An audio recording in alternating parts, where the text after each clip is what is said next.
Welcome to the Hangar Z Podcast, brought to you by Vertical Helicast. In this landmark two-part series, celebrating our 200th episode, Jack Schonely and I have the honor of welcoming Kevin Means, a legendary figure in law enforcement aviation, and the familiar voice you hear at the beginning of every episode of the Hangar Z Podcast. This special series dives deep into Kevin's unforgettable Don't Go Over That Fence incident, illuminating its significant impact on public safety. Join us as we explore the evolution of the TFO training and the remarkable journey that led Kevin from a curious childhood to becoming a respected police officer. Together, we discuss the unique dynamics of the San Diego Police Department, addressing the challenges faced by law enforcement in the region, including the infamous San Diego tank chase and the transformative advancements in air support technology and policing. Kevin talks about the early part of his career, where he reflects on working patrol and the infamous border crime suppression team that was written about in the book Lines and Shadows by Joseph Wamba. We discuss the importance of crew resource management in aviation. Kevin shares his perspectives on the media's portrayals of law enforcement and the changing public perceptions of police work. With his extensive experience, Kevin highlights the critical importance of communication, training, and leadership in the field. He discusses the founding of the company Tactical Flying, as well as his role in mentoring the next generation of aviators. As we approach the conclusion, Kevin reflects on his retirement and his ongoing commitment to education and mentorship within aviation. Join us for this monumental series as we look back at the journey of law enforcement aviation and forward to the future of our industry. Tune in and help us celebrate 200 episodes of the Hangar Z Podcast. Thank you to our sponsors, Dallas Avionics, Spectrum Aeromed, and Robinson Helicopters. Welcome to the Hangar Z Podcast, brought to you by Vertical Helicasts. The Hangar Z Podcast is the first and only podcast dedicated to promoting and exploring the personnel and equipment behind the missions in public safety aviation. Join your host, John Gray, Jeff Ratkovich, and Jack Schonely. Still southbound, skidding to a stop. Stand by here. Looks like they're getting ready to bail. Heads up, guys, bailing. Okay, the guy, he's running through the house, jumping the fence, through the shotgun, through something out. Grabbing the shotgun. Don't go over that fence. Don't go over that fence. Grab the shotgun again. He is armed. Stay there. Hold your position. 4 on the stop. You're in custody. Good advising code 4 on the stop. Our profession has taken a serious hit. I don't think it's fatal, but we were in grave condition, and I think it's starting to come back. I'm very hopeful, but if it does, it'll because the public is tired of it. Not us. That's right. The cops know what time it is. Yeah. That's right. That's exactly right. When did aviation, you were a pilot, you worked in a helicopter. So you had aviation on your radar from day one with San Diego PD, I would imagine. But tell us about no. Oh, wow. Yeah. See, no, not even a little bit. Tell us about that. My background investigator in 1980, when I was hired in 81, his name was Joe Wyola. Joe was a Vietnam helicopter pilot. He did all my background, recommended that I get hired. I got hired, blah, blah, blah.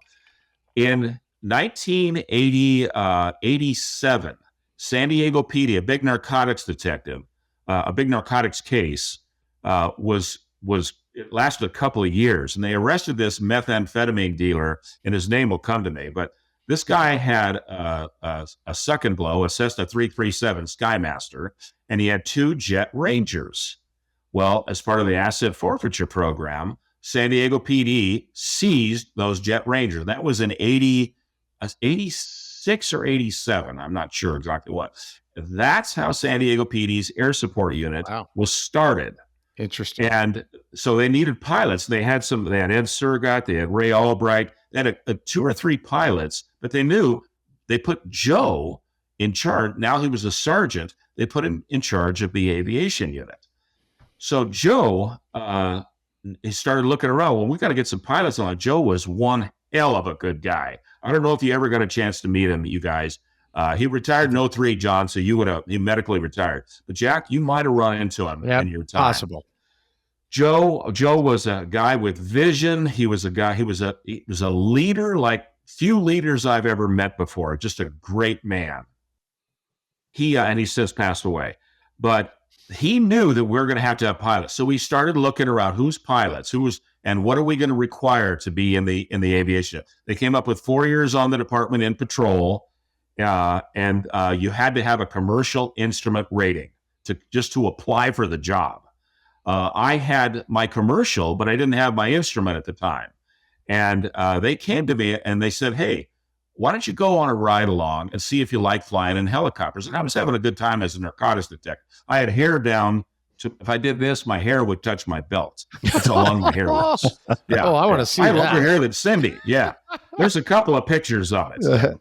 I was a biker with a big dude, a chain hanging down, and I was the white guy they used to buy drugs on all the teams. I was bad. So Joe comes to me and he says, why don't you go to Raleigh? So we're in a ride along. And like I said, my heart was always in patrol. I like investigations. I had a good time in narcotics, but I could tell that it was going to be somewhat limiting. There was, politics are involved in narcotics, and I could see that there was an end to narcotics. And I said, well, what do I want to do? Well, I love patrol. And I went on that one helicopter ride, answered patrol calls. That was it. I said, man, this is back in patrol and aviation. I love it. So I went and got my instrument ring. Now the city pays for everything. You don't have any time at all. They pay for everything, Wow. But at the time, just to apply, you had a commercial instrument. Wow. That's cool. I didn't know that. Fun. That's really cool. And then it grew. I mean, what year was that you went into aviation? I went in part-time for about a year and a half. We had a temporary TFO program. They would check you out in the airplanes because we had a couple of airplanes too, and fly surveillances, prisoner transports. And I did that for a couple of years. And also I was the first temporary TFO to test the program. Can we get anything good out of these people being temporary up here? Well, what did we have back in those days, Jack? We had Fujinon binoculars and a night sun. Okay. Thomas Brothers map book. You had to open up, it wasn't that hard. It was a pain in the ass. And, efficiency there was no technology to help you out really, except the binos. That's right. So yeah, I mean, it worked, but it certainly wasn't the solution. And the unit just kind of continued to grow. Another pilot, he left the unit. I made some poor decisions in his flying, and I ended up being his replacement. So they put me, transfers on a police department are kind of one of those. You got to apply. You have to meet all the requirements. You got to come in for an oral board. All these things you got to do. And I'm not minimizing. That's, it's probably the fair way to do it. They always seem to have in the back of their mind who they want. Yeah. But you know what I'm saying, right? Sure. So I was in narcotics one day in the office doing paperwork out the ass, and the phone rang. And I knew this pilot had been booted out of the unit, and they were down a pilot and hurting. And it was Joe. And my captain was sitting in his office with his door open, and I had a direct line of sight to him. I could see him, and he was a good guy. And here's how the transfer process worked back in the day. Okay, this would have been probably 1990, probably 1990, 91 maybe. And he goes, Captain goes, hey, Joe, how's my favorite pilot? So I knew he was talking to my boss, Joe Iola, my air support boss. Right. He goes, yeah, good, man, good, blah, blah, blah. And he goes, yeah, he's sitting right here. And he goes, okay, hang on a sec, Joe. And he goes, Captain leans out and literally he goes, hey, Mange, you want to work dope or fly? I go, I'll fly. And he goes, yeah, he's all yours. That was my transfer. I swear to God, that was my transfer to air support. That's great. I spent almost 25 years there. So the rest is history, ladies and gentlemen. The rest is history. That is great. You don't do things like that anymore. No, those days are gone. It's funny. Now we spend a lot of time in the podcast talking about the selection process because it is such an integral and kind of complicated portion of folks' journey into the aviation unit. So yeah, it's much different now for sure. Yeah. There's books about it, for goodness sakes. Training Through Chaos. Our friend Mike Calhoun, they wrote a whole book about that topic. He didn't include leaning out of an office and saying, you want to work dope or fly? I don't recall that being in Mike's book. And Mike, if I missed it, you'll let me know, I'm sure. It's so good. Oh my God. So tell it, this is an important part of this conversation. You're in the unit now. That unit evolved very quickly in many ways with technology, especially the gimbal, the camera, the FLIR. Yeah. And it became a big part of your life in on duty and off duty. And the culture of that unit was unique at the time. I think unique's a fair word. It was. And you ran with it. Tell us about you, the unit, and that culture. How did that evolve into what it is today? You're primarily, I think, talking about the FLIR. I mean, that's primarily what it comes down to. But it also bleeds into the camera and ultimately night vision goggles. And what happened was I was on a pursuit. This is when my hair was long. I was a temporary guy. I was in a pursuit that went all over San Diego County in the daytime. And this guy was running people off the road. It was one of those 2-hour-long pursuit from hell. You know, there's car crashes. And it was actually a San Diego County sheriff pursuit, but we were the only ones there at the time until Astria got in the pursuit too and took up the high ground. So this pursuit ends up, and we go back to the base, and Joe, the media, of course, is calling. They want to say, hey, you guys got me taking your pictures? Joe Ayala, he goes, Kevin, I don't know if you know it or not, but in about a month, we're taking delivery of our first FLIR, the old 2000 FBs. Remember those? Wow. And he goes, man, I wish we would have had that on this because, you know, it could show everybody what a good job our guy. And our guys did a good job. And I said, I know. I said, Joe, I almost thought about taking a video camera with me when I fly as a TFO to record some of this stuff because I knew it could make us look good and would answer a lot of public's questions about why things are done and what is done, you know? Yep. And he goes, well, don't worry about it. We don't want that getting in the cockpit and laying around or anything. So we're going to get this FLIR. And he goes, what I want you to do is start researching how do you use this? Because FLIR systems, they didn't have anybody who ever used it. They built it, they designed it, but nobody who said, remember Kevin Koshin, great guy who sold all the FLIRs, said, I never actually used this thing. I know how to turn it on, how to do this and that, but tactically, we don't know how to use it. So I went all over Fort Worth. I went all over to different PDs who had some of the first FLIRs, and I flew with them and I watched them and I go, okay, I see what you're doing. I don't know why you're doing it this way, but I see what's going on here. And when we started developing how we're going to do it in air support. And it came down, I'll tell you, one of the key elements of this was that pilot had to be able to see what the TFO could see on that screen. That screen had to be mounted in a way so that both the pilot and the TFO could see what was going on. And in my opinion, not have their own screen, but that same screen. Because the pilot is surprising how many, even with a good TFO, how many times the pilot, because remember, let's say we're orbiting to the left in a Jet Ranger, an A-Star or something like that. 500 is going to go the other way. But let's say we're orbiting to the left. That pilot is orbiting that aircraft to the left, so that monitor is in their direct field of view as they're looking out and doing their pilot stuff, as are the rest of their instruments. That screen just becomes another instrument for them. Now, we talk, don't dwell on this. That's my job as the TFO. But how many times the pilot would see something that the TFO would miss? And the ability, because you're looking at the same monitor, to go right there on the monitor, you go, oh, yeah, I missed that, you know. That happens so many times. Yeah. And so it was like, okay, so that's where things started to flow. We go, okay, now we don't want to do it in the other direction because now the pilot's looking away from the tactical. Now they may be able to, but they're looking away from their instruments too. They're looking away from everything we want them to do as a pilot. So this started to really flow well, having the pilot and TFO looking at the same monitor while the pilot's doing their thing and the TFO is doing their thing. The TFO can glance out the window because you've got an angle of bank and see things on the ground. Even at night, you can see flashlights moving around and ambient lighting things. That's where it developed. And what we learned was because we could do things like that in that manner, we could get the aircraft higher in the air, and it slowed the whole thing down. We double our airspeed, say 60 knots instead of 30, or even faster and higher. But the limitation was the camera. You zoom that old 2000 FB in, and it sits there shaking like that. You can't make anything out. This stuff they got today, the LA's got and San Diego's got, man, that stuff is high altitude surveillance equipment, literally. It is. So it could be we would do surveillances 8,000, 9,000 feet with that camera, and it's rock solid.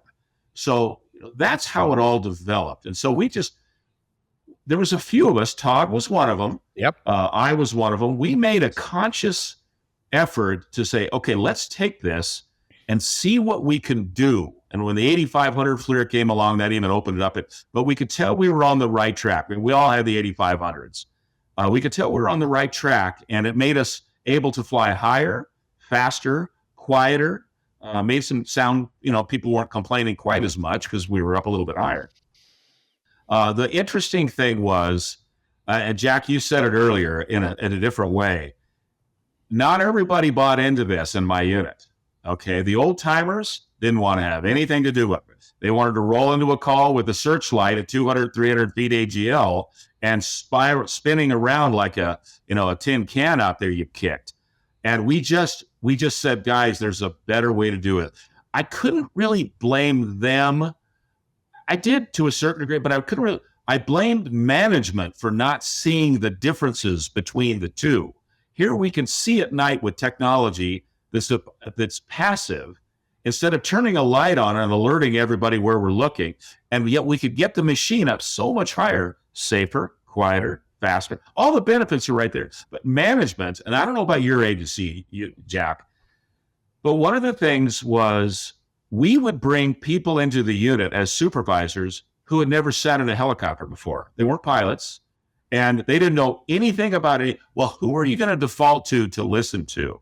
You're going to default to the senior guys who were in the unit. Oh, they've been around longer. And while I understand that, that was our biggest barrier to overcome. And it took probably 15 years before we got a guy cycled through to come back and go, okay, we're making the switch. We're going from here to here. You're either a part of it or you're not, and you're gone. That's what happened. You were very persistent during that time. I know. Yeah, I was. Took a lot of crap. Oh, yeah. And today, I would say that's the majority of agencies' tactics. And it's using the camera, using the infrared systems. The low altitude patrol platform is different now. Not that it's not used, it's just used in a different way. So, and also drones are taking up part of that. That lower altitude stuff. That's drones in Class B airspace where we always flew, or Class D. That's a whole nother set of issues. But to get in low and, hey, okay, fine, you go ahead, do what you got to do. Keep that thing away from me. Yeah. I don't want it up where I am. Yeah. But yeah, it was, and I think I don't know. I like to think it was for the better in the end. You and Todd were two key people in that, and your persistence in getting things done and doing a little bit differently and using technology to the benefit of the mission spread. It certainly spread to where it's now the norm. And I don't think, maybe because you've been retired a while now, maybe there's some younger law enforcement aviation people that don't understand what you just said, and they're going, "Wow, this is the guy that got us to here." Yes, it is. Yes, it is. And there were others. Todd, certainly. Yeah, we don't want to dismiss that, but it started with that, and I think that's important. Yeah. I think that's important for our listeners to say, "Oh, they just kind of take it for granted." Today's new TFOs that come out of patrol on any department, they hop in the ship and there's a nice Churchill system. It'll take you anywhere you want. You just punch it in. I mean, the technology is fantastic, but it wasn't always like that.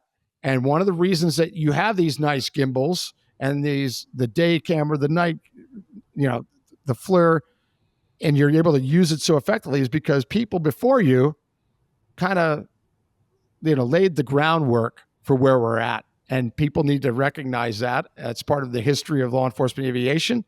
And we've got the guy right here in front of us that was a huge part of that. Huge part of that. So you need recognition for that. Absolutely. I want to bring up something. You talk about increased safety as it pertains to the flight profiles that you gain with using the cameras. I remember sitting in your class a while back. It was the thermography class. You talked about the higher altitudes and higher airspeeds that affords you when you're using the cameras, and you talked about airships getting shot at. Do you remember that the statistics that go with that you taught in your class? Can you go over that? You know what? I'll try to do the best as I can, but I spent a ton of time, years, researching agencies that have been hit by gunfire and not just shot at. We got videos of them shooting at us, as a lot of agencies do now. A lot of agencies are recording. But at the time, I couldn't find, and I'd have to talk to Nick about this, who bought the business from me, but I couldn't find an agency, God, I'm trying to remember the altitude, that had been hit. Do you remember? I think it was 500 feet AGL and over 60 knots, I believe is what you said. Yeah, that might be right, where they hadn't been hit. They've been shot at, but they weren't hit. And I have dozens and dozens of incidents of aircraft being shot at and hit by gunfire. Some agencies multiple times. I remember I was working at doing some training for Houston PD. They had 3 aircraft shot down, flying at like 400 feet AGL. 2 of the TFOs were hit. Nobody died, but it's like, it's kind of one of the best kept secrets, how many times you've been hit. But nobody flying at altitude, to my knowledge, to this day, has been hit. Thank you to our sponsor, Robinson Helicopter Company, the choice for unrivaled safety and reliability, so you can accomplish any mission with confidence. For more than half a century, Robinson has been at the forefront of the helicopter industry. From the R-22 to the R-66 turbine, Robinson makes helicopters accessible so more people can accomplish more missions. Climb higher. For additional information, visit www.robinsonheli.com. It's hard to hit a moving object at altitude. It is. You got to know what you're doing. You got to be a shooter, a real shooter that knows about lead and things, all that stuff. But the average bad guy, they don't know. They're just, they're shooting at the helicopter. Yeah, they're spraying and praying. They're spraying and praying. That's what they're doing. I mean, a ship, a TV ship, got hit during the North Hollywood shootout. Those guys remember that. Yeah. They were just spraying and praying up there, and that guy was fairly high. They were high. hovering, weren't they? They were hovering, weren't they? Yes, that was the key. They were hovering instead of moving, and so you need both. You need to move and have altitude. And they were missing the one element. Even I will admit that there's a sense of invulnerability in the helicopter, because you oftentimes, especially out there, you can't hear the shots most of the time. We think we have on some of them. And so there's a sense of, we're way up here, we're moving, but that's a false sense. That's misleading.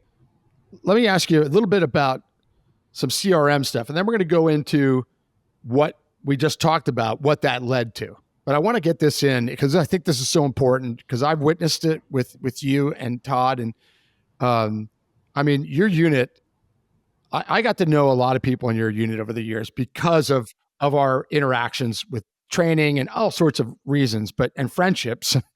Sitting at ALEA, now APSA, sitting at the pig picking. We always sat at the same table for the FLIR Awards. And as a matter of fact, you'll be happy to know, Kevin, that this year I went to my first APSA since 2016 or 15.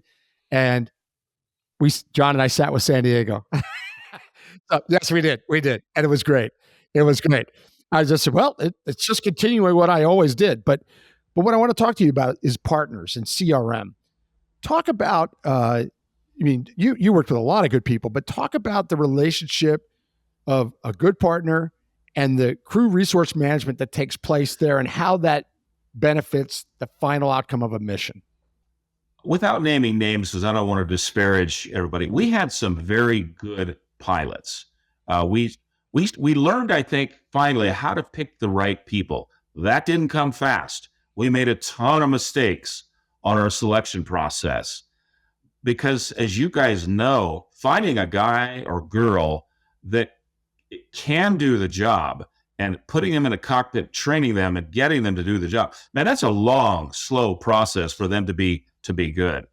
But what I learned is, if you have somebody who does not share the same, I'll use the term safety culture, very broad, that is a risk taker. And I'm not a risk taker. I'll take risk, but they're going to be measured. I'm going to, okay, what are we doing? We're going to talk about it before we do it. But somebody who is a risk taker, and we had 1 or 2 of those in the unit when I first got there.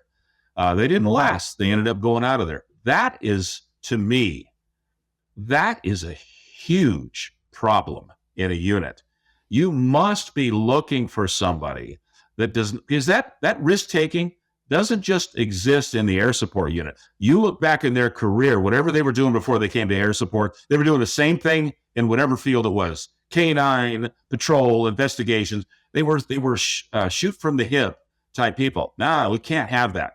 First of all, the aircraft, they're $4 million for a new aircraft. It's going to fall on people when it hits the ground. There's all kinds of things that you just have to look at. That CRM, you have to have management who understands that and will absolutely hold people's feet to the fire. If you are taking unnecessary risks, you as a pilot or even a TFO, if you won't go along with the program, you are gone from this unit. We cannot afford, I think we would survive if San Diego, we have 4 helicopters.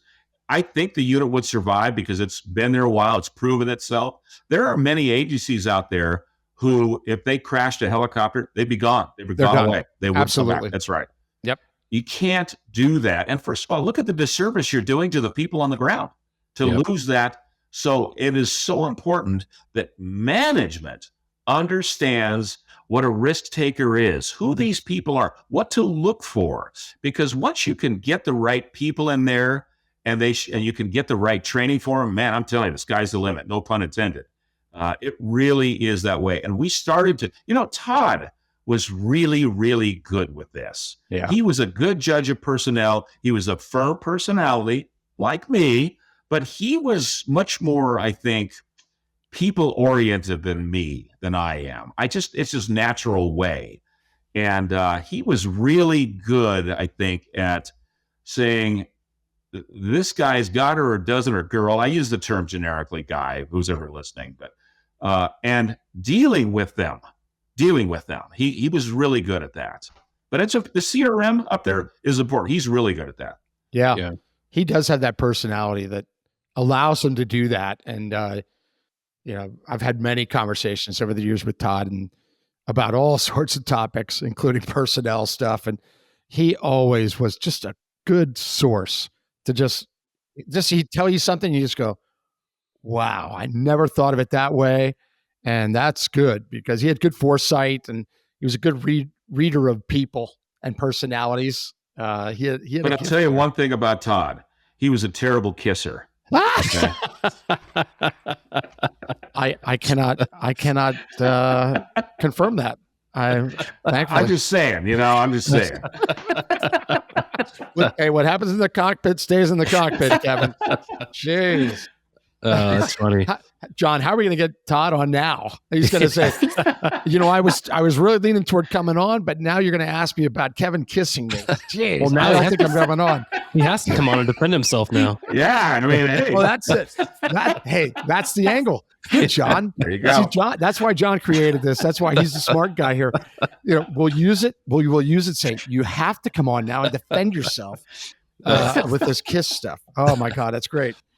Well, it's 2 things I want to touch on. One, you talked about the selection process, and I hadn't really, to be honest, considered what you brought up about a risk taker when it comes to that selection process. Because it's true when you consider safety and weather, you get guys who are willing to push the envelope beyond what's reasonable, and they end up, making a problem for a lot of people. So I think that is a really excellent point you brought up about looking for that. How you look for that could be challenging, but I think, like you said, you look back, you talk to the folks. You talk to the beat partners or supervisors and you say, hey, is this person a risk taker? That might be a red flag. So I like that you brought that up. Yeah. But along the lines of CRM and cameras and kind of the conversation we've been having with that, I think I was kind of giggling as you're talking about the pilot being able to see things that the TFO didn't, because I would get so mad as a TFO when the pilot would be like, he's right there. And I'm like, where? And he pointed out, the pilot would be looking out of the window and I'd be on the monitor and he would be like, he's right there. But what that illustrates is the fact that if you don't have the ability to communicate efficiently with your TFO or your pilot, you're going to miss a lot of stuff, So while your TFOs, a lot of TFOs now are glued to the camera screen. And that's just the I guess, unintended consequence of using cameras so much. There's a time and a place. I mean, there really is. Yeah. Yeah. So I think now CRM is almost more important than ever, because of that. Yeah, I agree. With technology, you guys, everybody has to be on the same sheet of music. They really do. The old timers in my unit, I'd roll into a call, or as the TFO, we'd roll into a call, and they'd have me at 250, 300 feet AGL at 60 knots doing one of these pirouettes, because that was the old searchlight orbit. And you could look out the aircraft, shine the light down, look out the window, and it actually works. But I'm trying to use this technology, and you're flying as if we're using that technology. That really summarizes as best I can. If you're not on the same sheet of music, you're just not going to be very effective. Yeah, absolutely. Can you think of an incident, a specific incident where good CRM saved you? I mean, from either missing a suspect or having an incident or accident. Did anything pop up in your 25 years up there? Well, I don't know if I have an answer to that. I'll tell you that the one call that I am probably the most proud of in the unit, in my time in the unit, was near the end of my career. And I was giving Todd a pilot's check ride. And of course, the man's going to pass. He's awesome. He's an excellent pilot. He's an excellent TFO. The crew coordination between us and at that time, pretty much everybody in the unit, we had filtered out the people who needed to go, and we weren't so big that we lost control of things. And I was giving him a check ride one night, and there was a murder occurred. It was some, what do you call this, Craigslist. It was called the Craigslist murder. And the guy showed up to sell a laptop, and three guys stole his laptop, and the guy started chasing him in a car-to-car civilian pursuit, and they shot and killed him when they ended up coming by. And his girlfriend called the cops. It was the middle of the night. I'm literally doing slope landings with Todd, going through the checklist of things we got to do, And I mean, he's as good or better pilot than I am, so he's that kind of guy. And he says, we hear this call come out, and we go, and it was a serious call. Obviously, somebody's dead.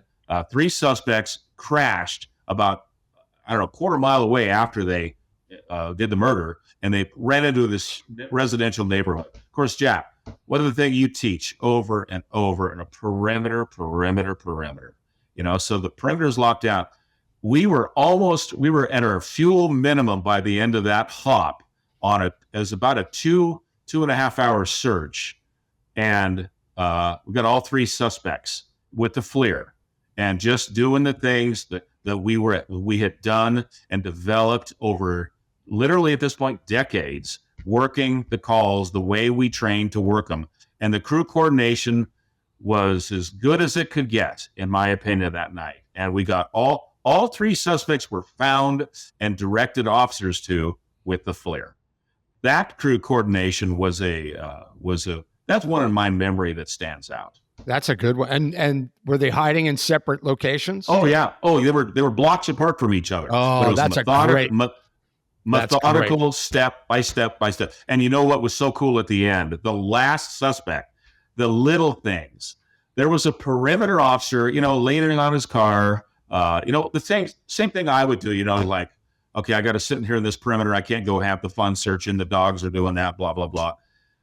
And literally, probably 100 feet away from him in the brush, the last suspect. And there was a heat source. It was buried in like a tick. Okay. And we're going, and Todd and I are both going, what the hell is this worth directing somebody to? Because they're going to have to go through brush to get there.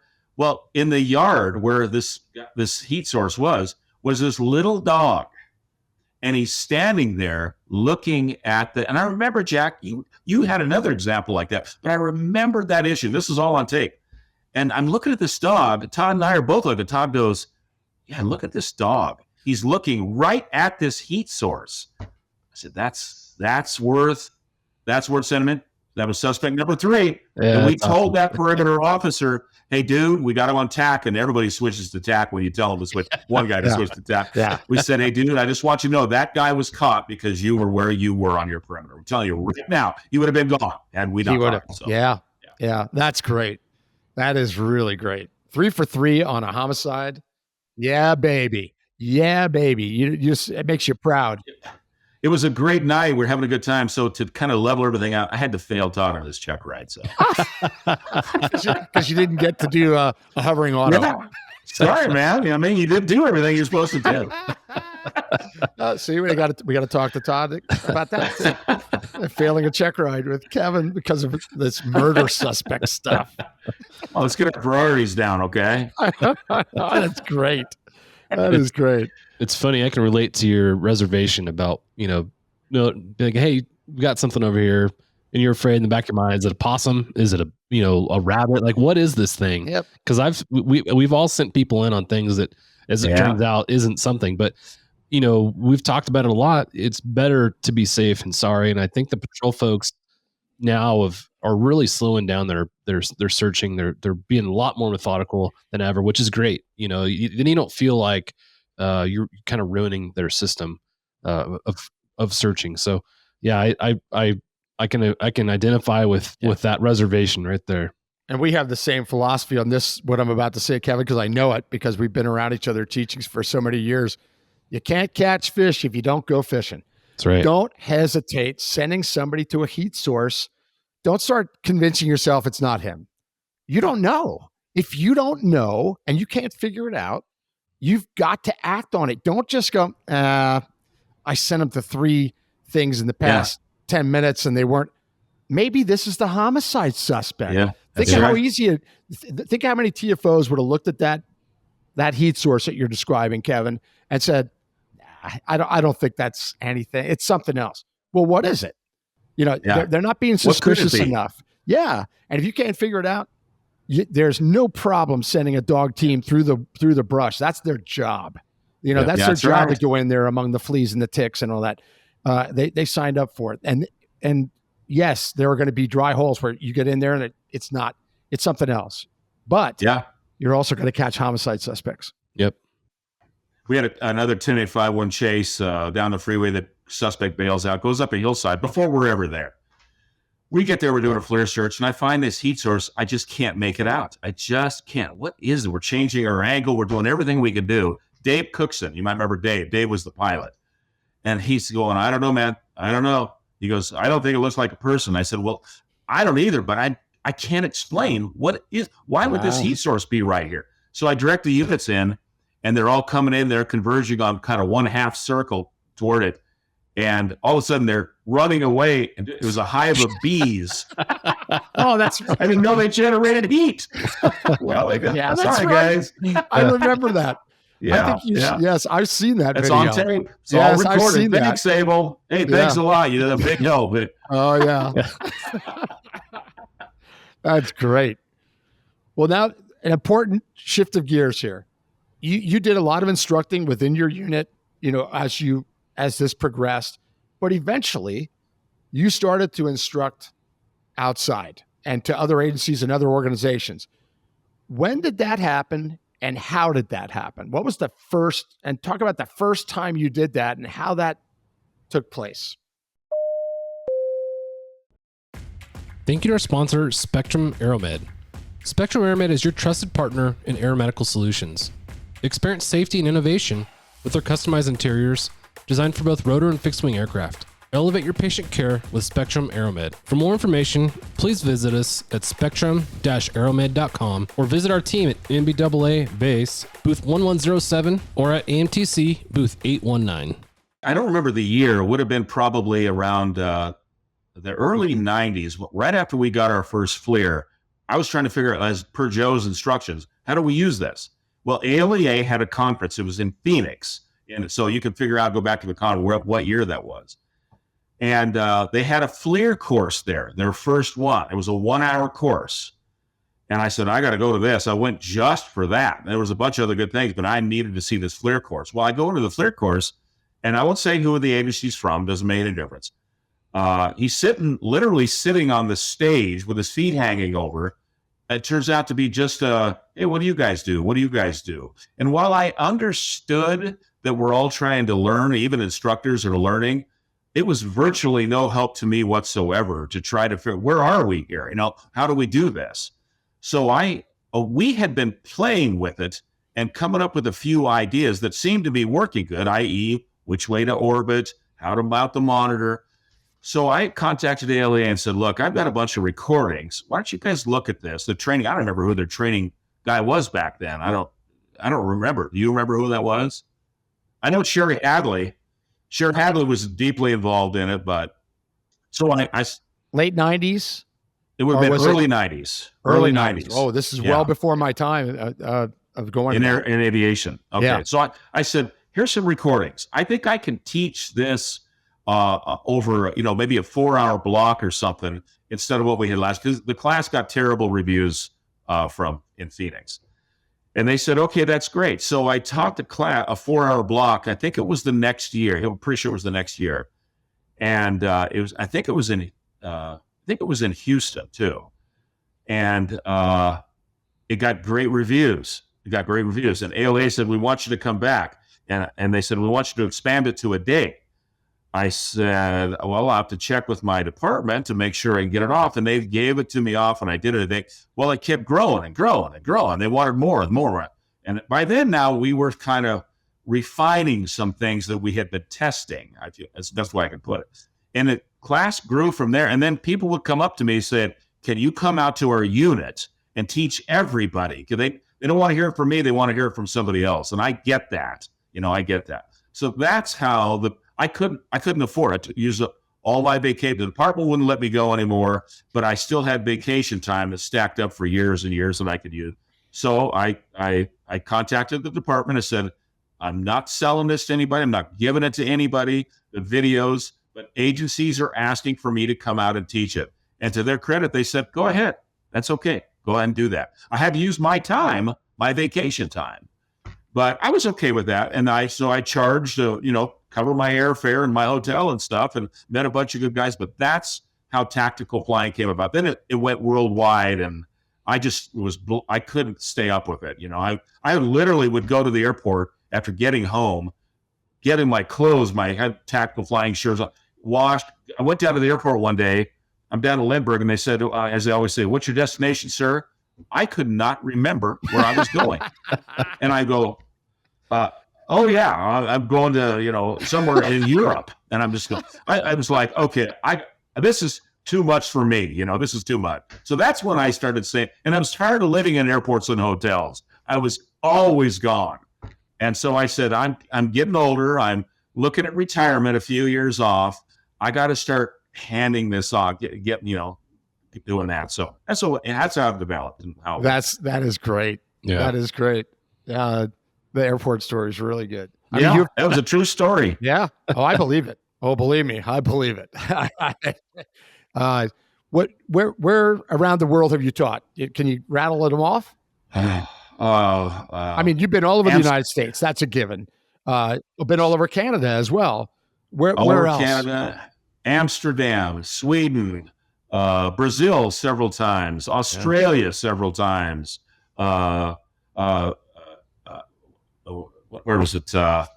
Where I'm from, Ireland. Yeah. Taught a class in Dublin. These guys in Dublin, when they found out I'm part Irish, they said, "Oh, we got to go to a pub." Oh boy. Said, okay, whatever. So now these guys, they're they professionals. Can drink, right? They're professionals. So there's probably 100 of us here in this pub, and it's a big pub. They said, "Hey, you got to."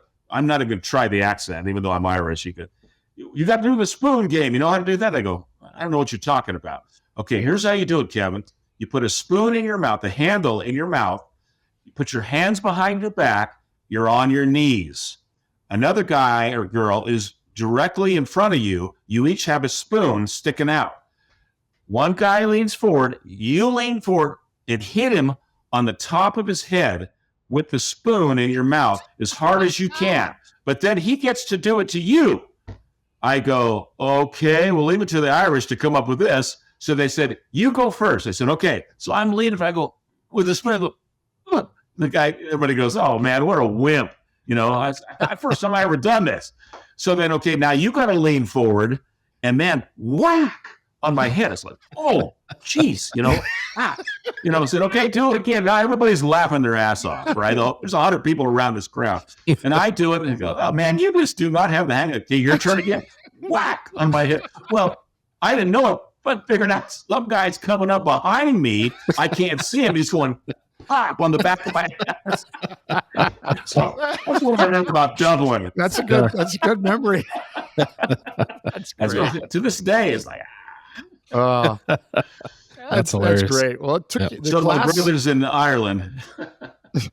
the class took you around the world, and which is really cool, and the friendships that creates, and the camaraderie, and all that, and I know I can speak for you and say you learned a lot too, because I just think of all the things I learned doing the same thing. You learn so much outside of our little San Diego bubble or LA bubble.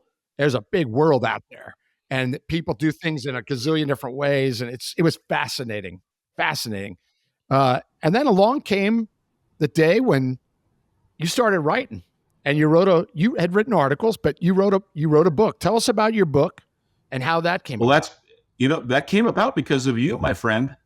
When you wrote your book, when you wrote your book, I thought, there's nothing out here for airborne law enforcement. There was nothing out here. I had your book. What you actually thought was, well, frickin' Jack can do it. I can do this. Jesus. Man, PD guys, they can't even spell. They just got to put a book, Sixth grade reading level.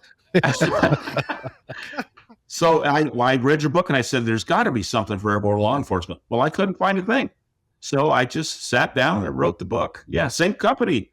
That's right. Right. C.C. Thomas. Was it Wright Publishing or something? Yeah. C.C. Right. Thomas. Thomas. That's right. C.T. Thomas. Yeah.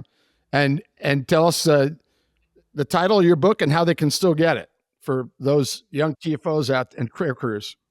Yeah, it's still available, I guess, on Amazon and through wherever you buy books. Believe it or not, I don't even have my old copy. They're all gone. I know. I'm gonna have to buy you one. It's tactical helicopter missions, called Tactical Helicopter Missions, How to Fly Safe, Effective Airborne Law Enforcement Missions. ccthomas.com is one of the ways. I'm sure that they it's on Amazon. Amazon, so good. How many times if you know, and I think you know, but you might not tell us because you're humble about it. How many times did you win the FLIR award at the pig picking? I'm not exactly sure, to be honest with you. I know we won the first one. Well, it's funny because what people don't know is it was originally called the FLIR Bust of the Year Award, and they give you a jacket. Now it's called the FLIR, Arrest or something like that of the year, something like that. There's like 6 different variants. Yeah, there's all categories now. Yeah.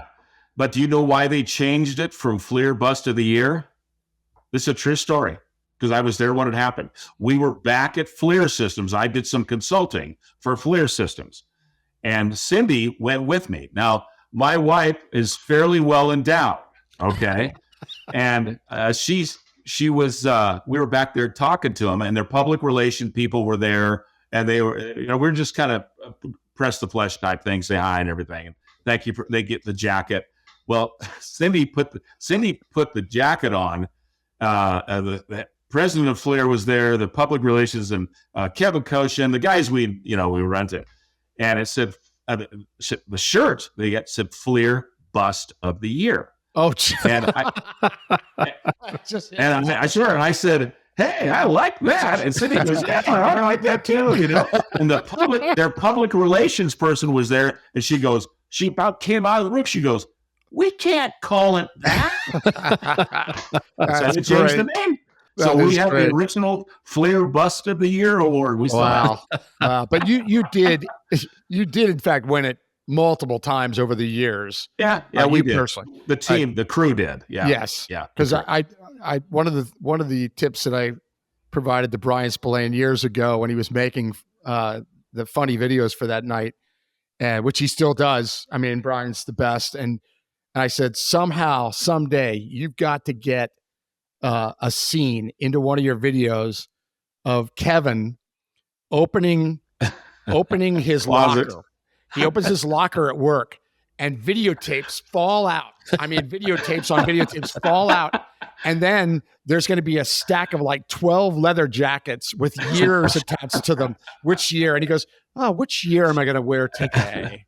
And it just never worked out. Maybe someday, Brian, we'll get that. That would be funny. It would be funny. That's great. Man, time is flying. So we got to get to a few more things here for sure. And tell us,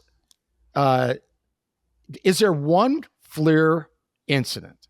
I mean, I know, believe me, I have people come up to me all the time and say, oh man, I'll never forget you were my canine handler on the search. And they describe the search to me and I go, I don't remember that. Yeah. Yeah. Oh no, you must remember it. So I get it if you can't pinpoint because they're all blended together. But is there one FLIR find, FLIR kill, whatever you want to call it, that really stands out to you?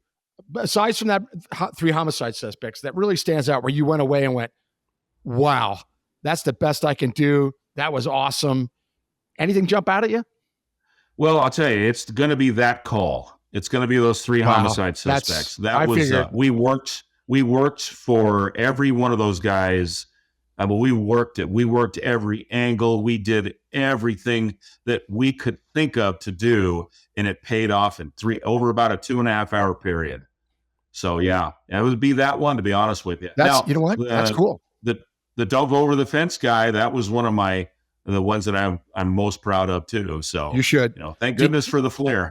Do you remember the trash bin, the steel trash bin with the little glow in the corner that you had? Yeah. I talk about that to this day. I talk about that to this day because trash cans have become so popular.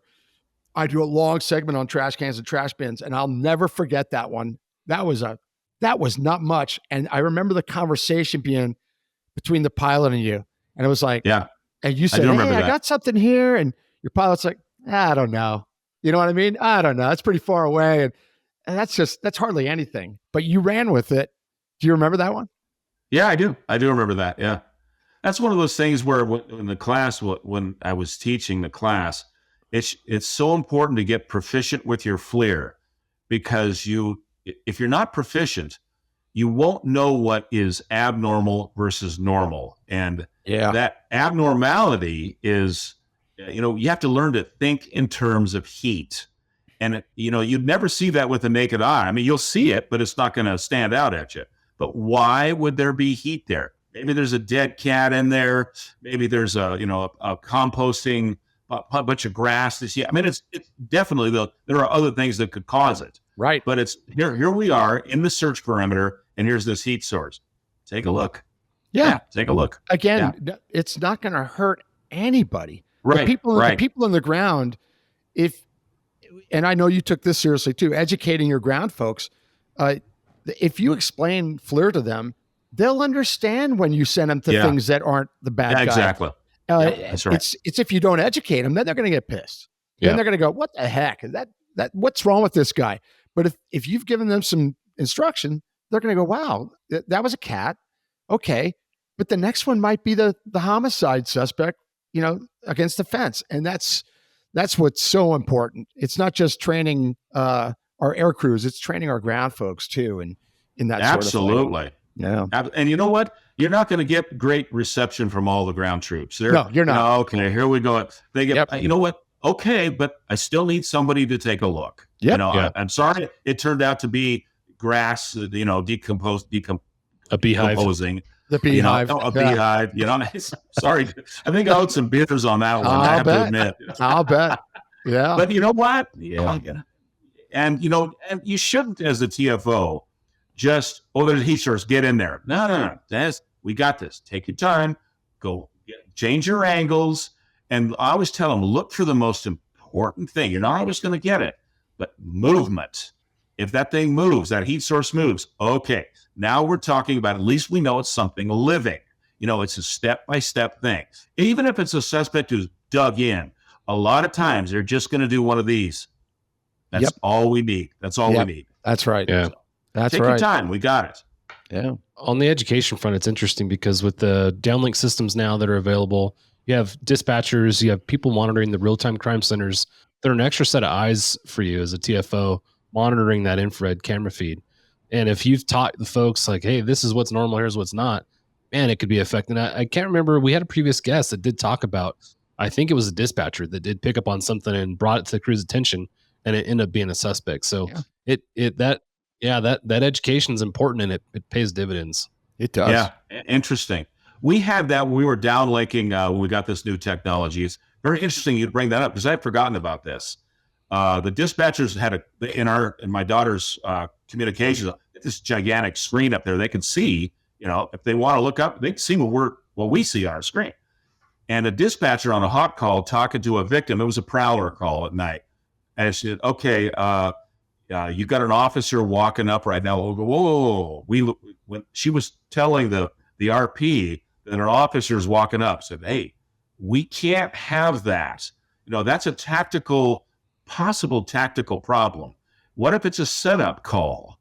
We don't know what's going on here. We don't want to tell until the ground units are ready to tell them it's them or make that. That's up to them. It's not up to communications to do that. So we all these things, these doors open up that what can happen, and we go, well, let's take a look at this real quick here. Should we be doing that? So policy came out. You will not tell them if you're on the phone on a hot call with dispatcher, you're not going to tell them what you see. Okay. Mm-hmm. Yeah. We'll tell them when we're ready. So interesting. You bring that up. Yeah. Yep. Yeah. Is there also a policy about not telling people how to set up crime scene tape? That's a good one. That's a good one. Just throwing that out there. Incredible. There's probably TFOs that go to Hell and Back and do roll call training and still get hammered over that. And it's probably 15 years old now, and I understand. Yeah. Well, we're running out of time, so I'm just going to ask you a couple more things, and then we'll let John get some stuff if he's thinking of something. But you have 25 years that you spent in law enforcement aviation. You've trained around the world. You've ridden with countless agencies. So you have a good perspective on it. And you've been a TFO and a pilot for your whole time there. Advice for new supervisors in an aviation unit. This is a topic that you and I both know is big around the world. I mean, everywhere in the United States. But you and I have both heard things over the years and the complaints, and we both have experienced this.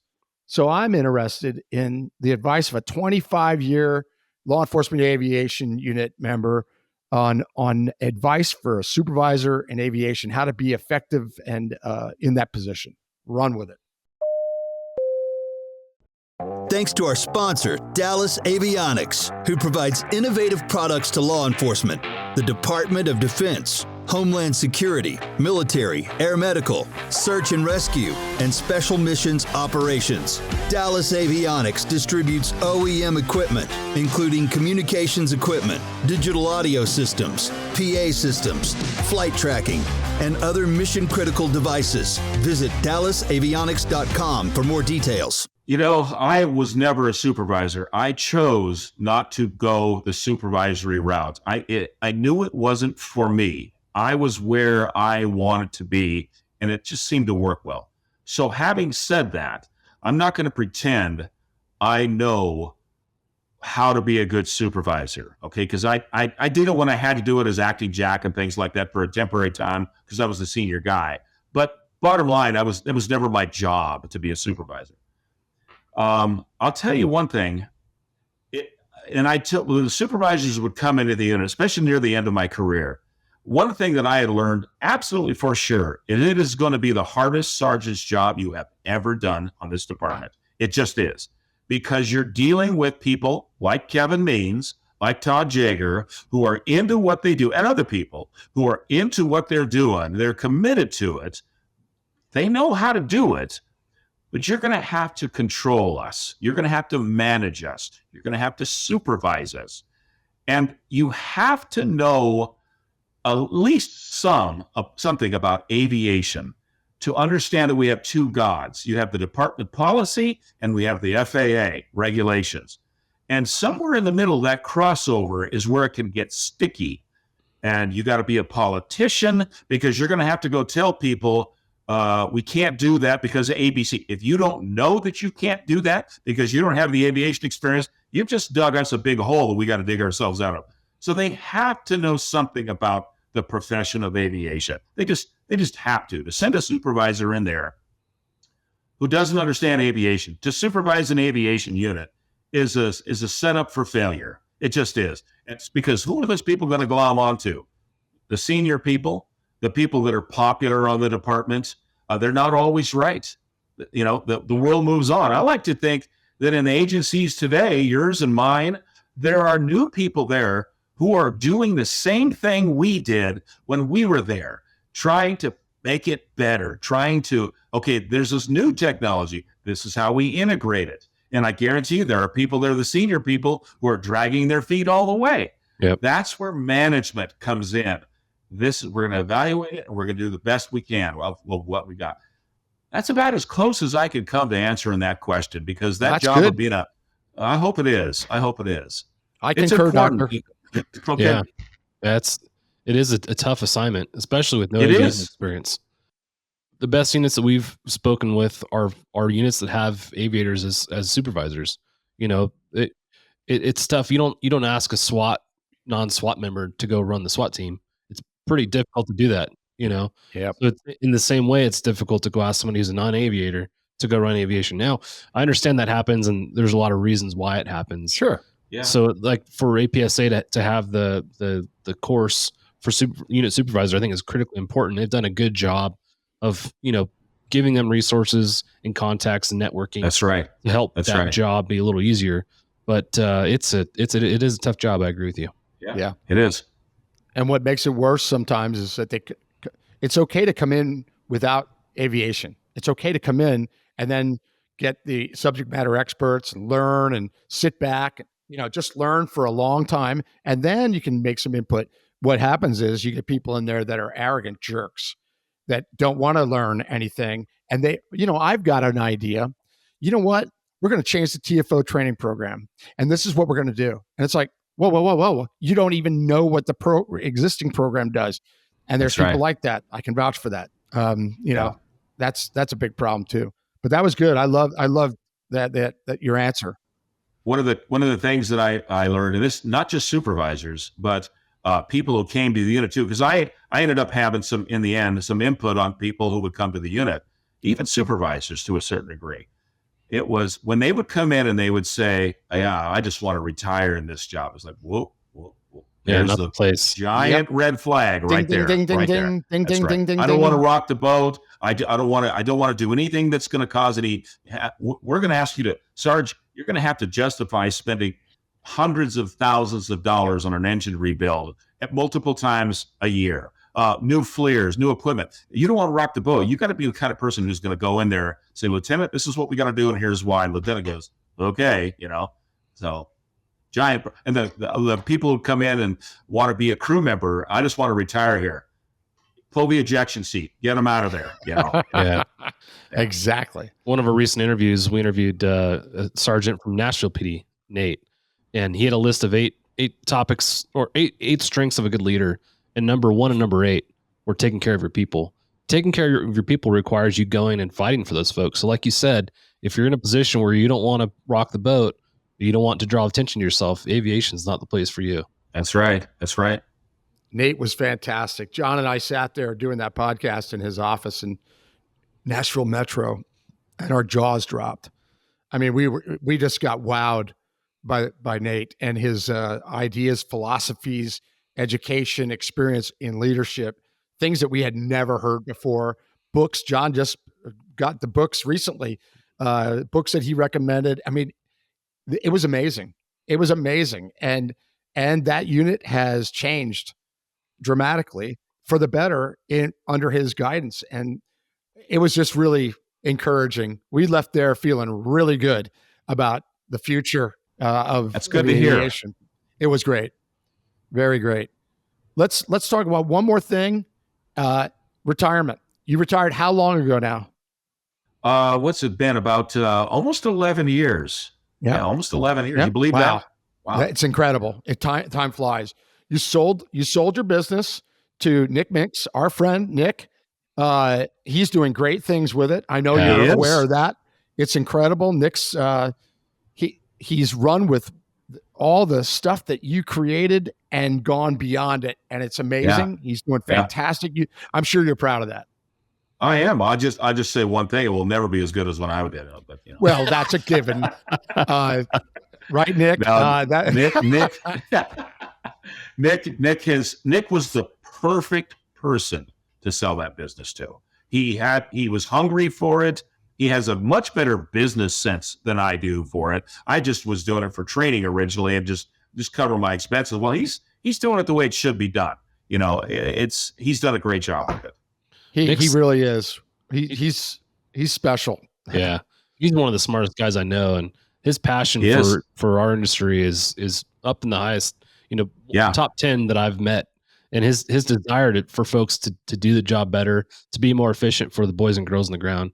It's not rivaled by many. So the fact that he's in control now, we talk about standing on the shoulders of giants, and you built that. You're the giant that's built that, and he's standing on your shoulders as he continues to evolve that business. But it's been really cool to see that develop and evolve over time. Yeah, agreed. That is great. And in retirement, you sold the business, so no more going to the airport and saying, "I don't know where I'm going." Those days are behind you now. Gone. But you're a busy man. Tell us about if you want, tell us about what you're doing right now, and that's keeping you very busy, Kevin. Besides grandkids and the normal things. Yeah. Because I have two granddaughters. I have 2 daughters and 2 granddaughters, and they are still back in San Diego. And we're all very tight. We're very close. But one of the things, like you, Jack, and I don't know about you, John, but I know Jack and we have been RVers for a long time. And one of the things that I developed was, and we got a patent on, was for a remote control way to tilt your solar panels on your. A lot of RVers have solar panels, but they had to climb on their roof to tilt them. And I couldn't believe that nobody had ever made a remote control way to do it. So I developed it I started about maybe 4 years before I retired, and for myself, just to do it myself, because I wanted them. And you get a lot more power out of your panels, if you get them tilted toward the sun. So I developed it, and a lot of people, hey, can you build me some of those? Okay, it is this. Well, it turned into a business, and then it flourished. It turned into a much bigger business. So we started the business. Right now it's called rvector.net, but the product is solarvector.net. You can get it through there. Different sizes, panels. We have a Starlink mount for the Starlink Gen 2 mount, so you don't have to carve up your dish. You can put that on your RV, drive down the road with it, get in motion service now. That's the most recent thing from Elon. But you can take it down if you have to, in case you get stuck under a tree or something like that. A big Fortune 200 company approached us in January, and they said they're very interested in our product, and they've actually sunk a ton of money into it with a company back in Michigan, I believe it is, that developed it for mass production. There are 200,000 solar panels put on new RVs in Elkhart, Indiana every year. 200,000. I had no idea. Wow. That's a ton of solar panels. Yeah. So if they can put these on there, so we'll see what happens. We're waiting to hear from them. They've already got it developed. The company, matter of fact, just talked to the guy. He called me yesterday, the guy who is in charge of the company to manufacture. And we'll see what happens. I think good things will happen about it. So, congratulations. Yeah, that's cool. Thank you. It is really cool. I gotta show my granddaughter. I'm the president of the company. I'm also the guy who empties the trash. My granddaughter wrote me. I said, "You draw a picture of Grandpa." She's 7. Me, so I could put it on my wall as the president of the company. She goes, "Okay." And so this is me. For those listening, personally, I think that's pretty good. It's really good. For those listening, you need to go to YouTube, and even if you don't watch the whole thing, scroll to this spot and see the picture that Kevin's granddaughter made, because it's exactly looks like him. It's great. Even I just take our word for it. Well, the time has flown by. We're not going to. You got solar panels to attach to RVs. John, any closing thoughts with Kevin? Man, it's just an honor to sit here with you and talk. Like I said before, you're mutual. A giant in the industry. You've paved the way for a lot of the things that we do today. and you continue to educate through the videos you created when you were at San Diego PD. And I look at the things you've done, with you're at San Diego PD, you created a successful unit, even though you didn't really, I know you wouldn't take credit for the whole creation of the unit, but you and Todd built a culture and a way of doing things that is still happening today. You started a successful business that's tactical flying, and now Nick's doing that. Now you've got a third business. So I'm seeing a trend here with the things that you put your hands on. It's pretty cool to see. But thank you for all the effort and time you've put into our industry. I know it was at a personal sacrifice a lot of times. Like you said, you're burning vacation time, probably not getting compensated for all the time you spent doing it. But thank you for doing that. And I just thank you for joining us and talking about that. It's been awesome. Well, John, thanks, man. I appreciate it. I got to tell you, I won't take full credit for it because I don't deserve full credit. My partner, Todd, and I had lots of partners, but Todd absolutely was there every inch of the way and was big enough to correct me when I needed correction and keep me down the path. I like to think it was mutual. But the other guys in the unit too, they were, especially the latest group that was in there at the end before I retired, they were all on the same sheet of music. They were all doing it. And I got to tell you, that's the nice payoff to see these guys out there smoking on these calls. That was cool. And Matt Zadunich, he's doing a great job as a chief pilot there now. And just the culture that has been built there and the excellence that exudes from that unit, it's pretty amazing to see. And again, it goes back to you and your generation and the things that you did to put that in motion. So well done. Thank you. I have one last question. And that is, if advice for trainers that are out there training, if you're training on a topic and there's another guy training on a topic and you're both going to the same place, maybe Amsterdam, for instance, is it better to go first or go second? Go second, because now you know what they've said. You know how to chop them up at the ankles. But are there any drawbacks to going second, Kevin? Oh, probably. Yeah, I could think maybe of one. Dinner, like maybe where so. you eat for dinner, maybe. Yeah, maybe so. I've got to tell it. So Kevin and I both, we've been many places together, and we've been many places where one of us goes there and a week later the other one shows up. It's just common. It happened over and over. Yeah. Amsterdam was one of those, and I went first. And they take me out for the Andy tour, which you got, the Andy tour of Amsterdam. Yeah, absolutely. One of the highlights of my life. Andy was amazing, pilot there. And we're there with Harold and, the whole crew. Great guy, yeah. Yeah, Harold's a gem. And we go out to dinner. And it was a traditional Dutch place that had all the original food of old-time food of the Netherlands. And it was fabulous. And we get done with dinner. And they go, hey, we're going to be bringing Kevin here next week. I said, hold on. I said, wait a minute. Yeah. You might want to rethink that. And I remember Harold going, what do you mean rethink it? This place is great. I said, I agree. It's fabulous. But Kevin's a vegetarian. And Harold, he just looks at me and I said, Kevin is a vegetarian, dude. It happened in the past couple of years. It's kind of new. That place is not going to work. And they ran with that, didn't they, Kevin? Oh, yeah. Oh, it was fabulous.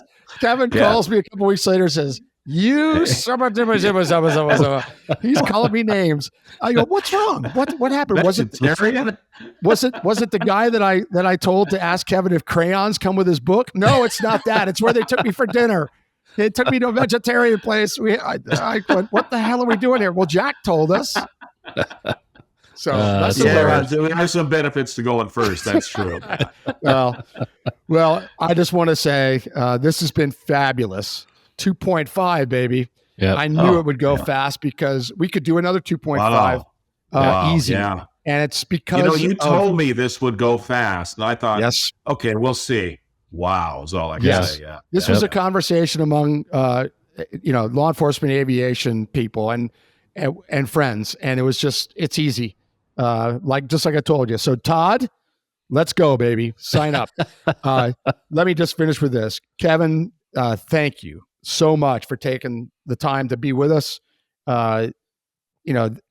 we go back a long way, and your impact on so many people around the world about not just camera and FLIR but flying and safety and CRM, all those topics has benefited the aviation community immensely.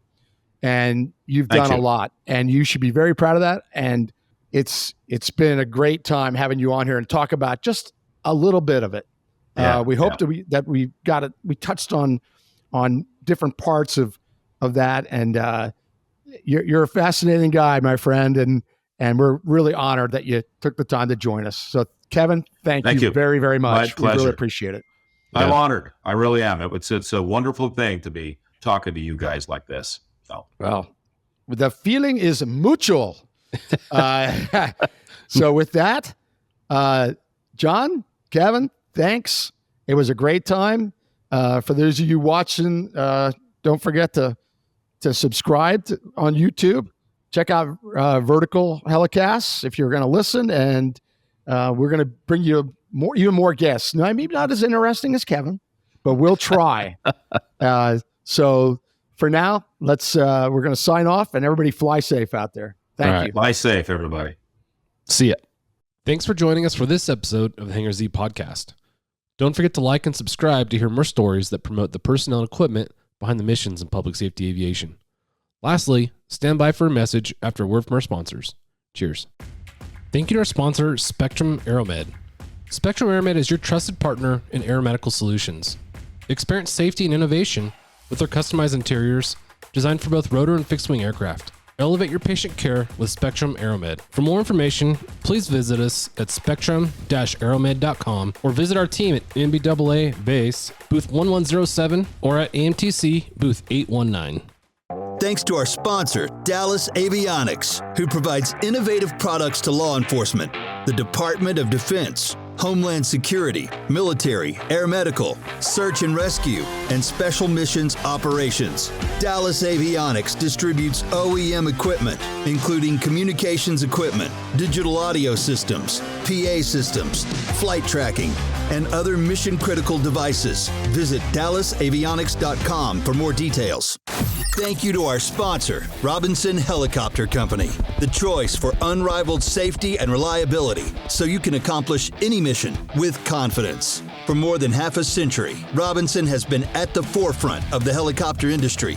From the R-22 to the R-66 turbine, Robinson makes helicopters accessible so more people can accomplish more missions. Climb higher. For additional information, visit www.robinsonheli.com.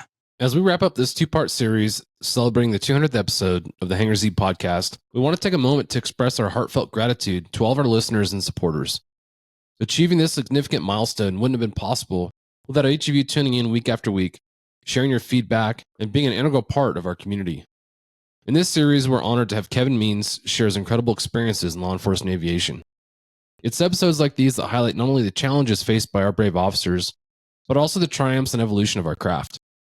We take immense pride in the journey we've shared with you, from the incredible stories of our guests to the insights into the aviation world. Thank you for being a part of the Hangar Z family.